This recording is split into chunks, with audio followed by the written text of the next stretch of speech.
Praise the lord. ખ્રિસ્તમાં ભાઈએ તથા બહેનો, દિવ્ય દયાના દિવ્ય સંદેશમાં તમારું સ્વાગત છે.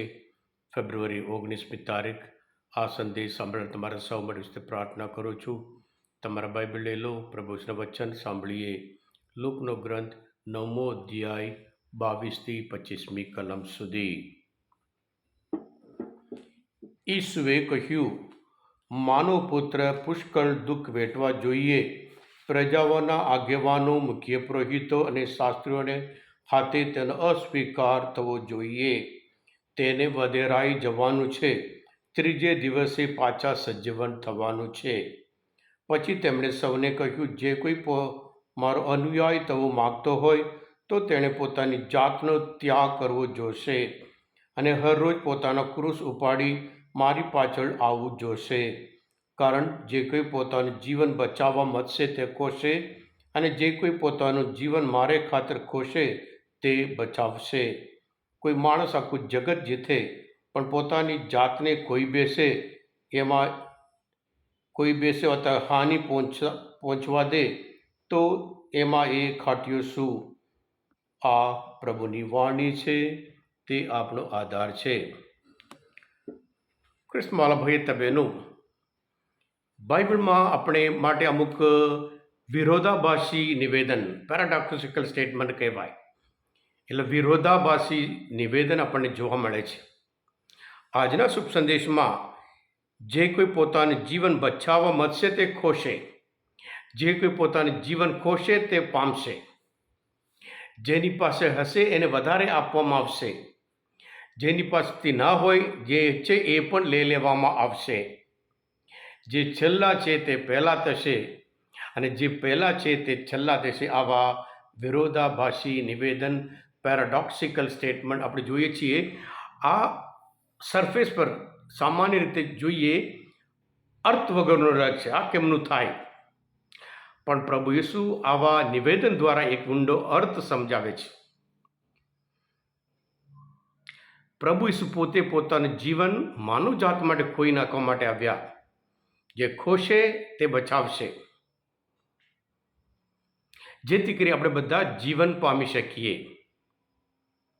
જે સંતો, બધા પ્રેષિતો પ્રભુ માટે એમને જીવન ખોઈ નાખ્યા પણ શાશ્વત જીવન પ્રાપ્ત કર્યું. સાથે સાથે આજના શુભ સંદેશમાં જોઈએ છીએ કોઈ માણસ આખું જગત જીતે. ફ્રાન્સિસ ઝેવિયર ને ઇગ્નેશિયસ લોયોલા વારંવાર બોલે પેરિસ યુનિવર્સિટીમાં. ફ્રાન્સિસ ઝેવિયર મહત્વકાંક્ષી હતા.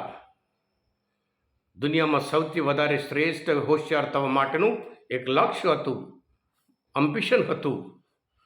પણ જ્યારે આ ફ્રેન્ડ ઇગ્નેશિયસ લોયોલા બોલે કોઈ માણસ આખું જગત જીતે એટલે જગત શું આપણને આપે?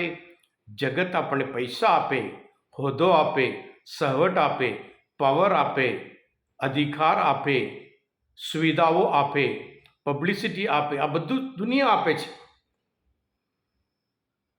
પણ પોતાની આત્મા કોઈ બેસે એમાં એ ખાટ્યો શું? આ બધું આ દુનિયા માટે છે. આ પૈસા, પબ્લિસિટી, સફળતા, પાવર, અધિકાર, સુવિધા, સહવટ બધું દુનિયામાં છે. ત્યાર પછી શાશ્વત જીવન પોતાના આત્મા કોઈ બેસે. એટલે જે પોતાના જે આત્મા માટે જીવે, આત્માને બચાવવા માટે જીવે. આપણા જીવનમાં લક્ષ્ય રાખવાનું છે. લક્ષ્ય એટલા માટે શાશ્વત જીવન પ્રાપ્ત કરવા માટે. બાઇબલ આપણા જીવન માટે માત્ર દુનિયાના આશીર્વાદ જોઈએ છે. પ્રભુ આપે છે. આ પૈસા, પાવર, સફળતા, અધિકાર, સહવટ બધું દુનિયા માટે જોઈએ છે. પણ સાથે સાથે આની સાથે શાશ્વત જીવન માટે પણ લક્ષ્ય રાખવાનું, એ પ્રાપ્ત કરવાનું છે. બાઇબલ જીવન ભરપટે જીવન, પ્રભુ યેસુ જીવન ભરપટે જીવન આપવા માટે આવ્યા હોય, માત્ર આ પૃથ્વી પર નહીં, ધરતી પર નહીં, પણ શાશ્વત જીવન માટે છે.